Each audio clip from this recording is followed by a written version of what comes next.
Okay, so this is the video for learning target 5.2, coterminal and reference angles. Before we start the notes for 5.2 and defining some of those terms, I want to point out something on this page before. The first drawing is two diagrams to help you with some of the more common conversions.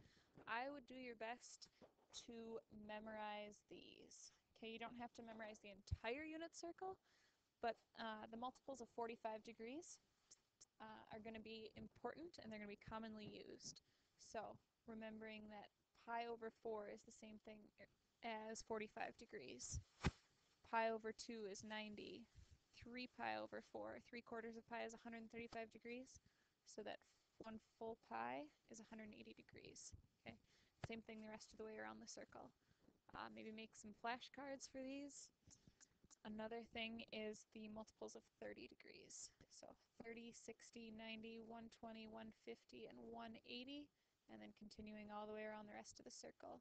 These are conversions where hopefully as you do more work with them, they will become more automatic and you don't have to do the calculations anymore.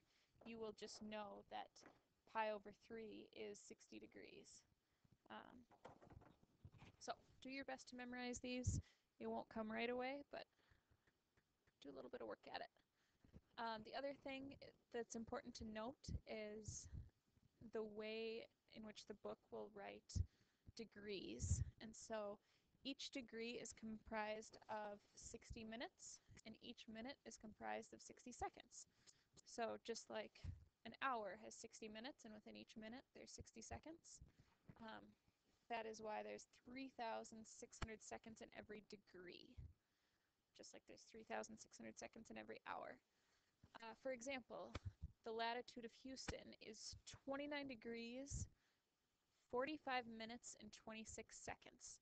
So the symbol that we would normally read as feet and inches will also be used to represent minutes and seconds for degrees. Here's this example of how to change 29 degrees, 45 minutes, and 26 seconds into degrees rounded to the nearest thousandth. So you can take a look at the process that they did there, and then how you could change it back. So if you were given a measure like 20.18 degrees, could you turn that into degrees, minutes, and seconds? And so you can see the work there for how to change back. I would like you to try this one. Change 70 degrees, 30 minutes, and 6 seconds to a decimal number, and then make sure that you could convert that back to minutes and seconds. So why don't you pause the video, try to do that, and then continue on watching, and you can check to see if you got the answer correct. So the answer there would be 70.502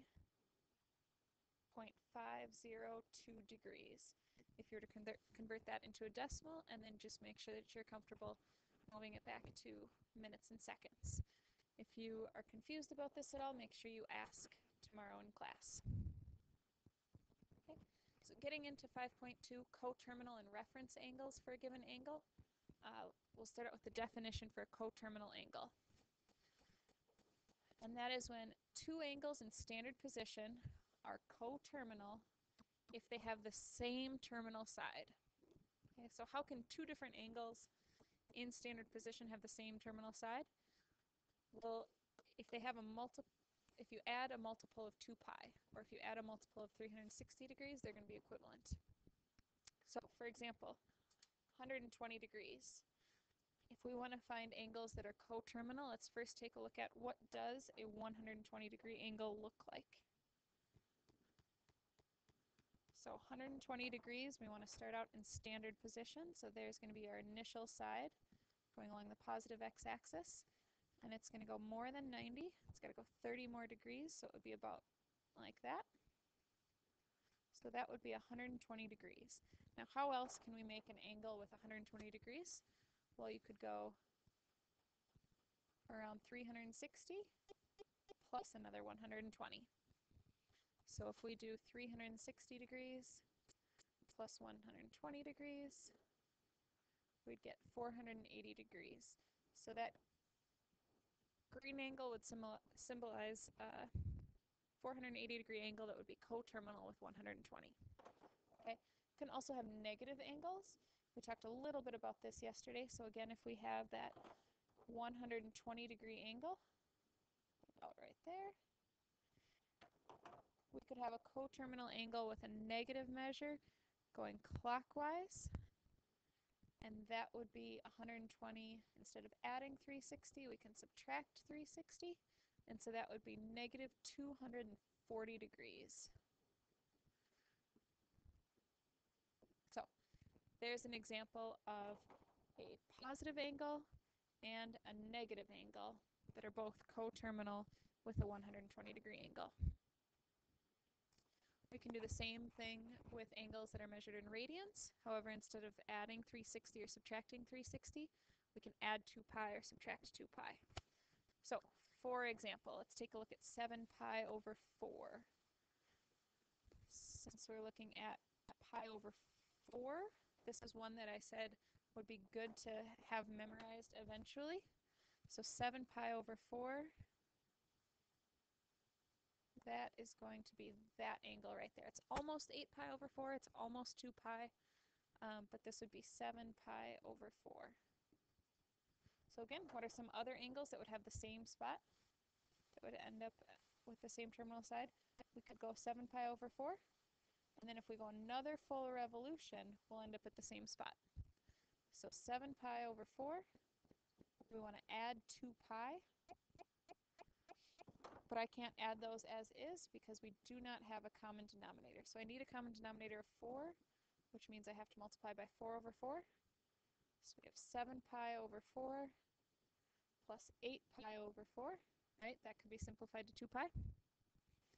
And that would be 15 pi over 4. You can leave that answer as 15 pi over 4. You do not have to write that, for example, as 3 pi. You don't have to turn it into a proper fraction. So that was our positive coterminal angle. Now we need to write what our negative coterminal angle is, which would be 7 pi over 4 minus 2 pi, but I already know that instead of writing 2 pi, I want to write it as 8 pi over 4. And so I get negative pi over 4, which matches that drawing because I could start with my initial side right here, and I could go in the clockwise direction of pi over 4, 45 degrees, and I would end up right there. Okay. Reference angles. The definition says if A, which is representing alpha or an angle, is a non-quadrantal angle in standard position, its reference angle is defined as the acute angle formed by the terminal side of the given angle on the x-axis. So when you get in the habit of doing these and looking for reference angles, you're always going to draw a line from your terminal side straight either down or straight up to the x-axis. You're never going to draw a line to the y-axis. So it's always going to be with the x-axis. So it's the terminal side and the x-axis. That's what makes our reference angle.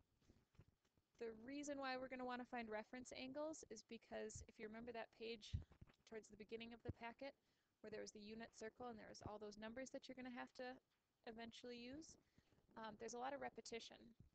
And so you don't have to memorize the full 360-degree angle, or sorry, the full 360-degree unit circle. If you can memorize 1/4 of it, that quarter of a circle is going to repeat. And so you want to be able to find the reference angle so you know which numbers to use. So for any angle alpha that's between 0 and 2 pi, or that's between 0 and 360 degrees, when the terminal side is in quadrant 1, so right here would be an example of something being in quadrant 1.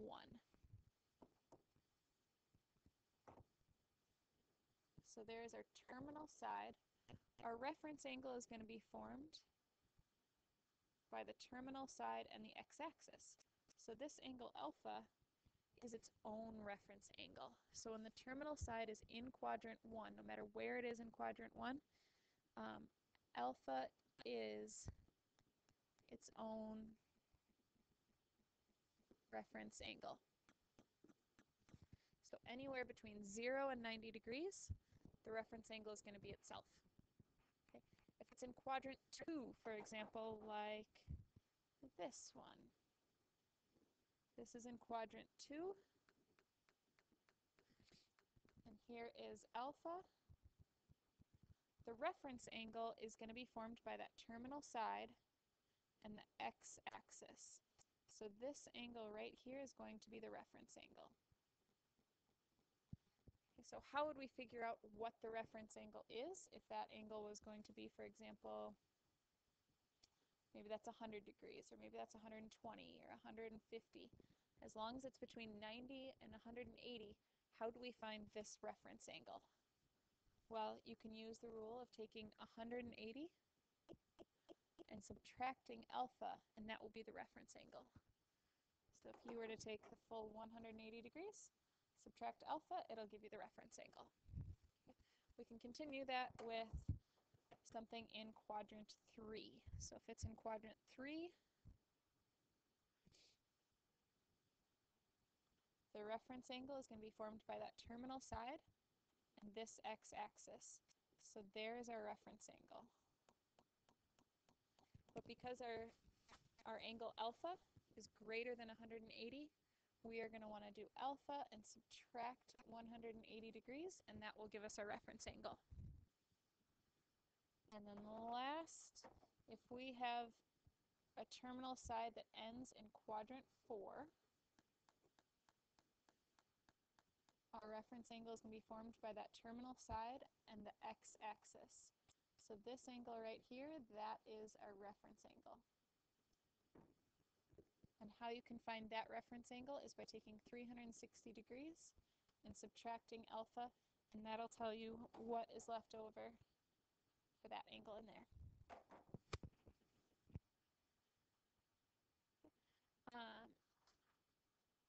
I'm going to stop the video there, and you can watch the second half on 5.2 part 2.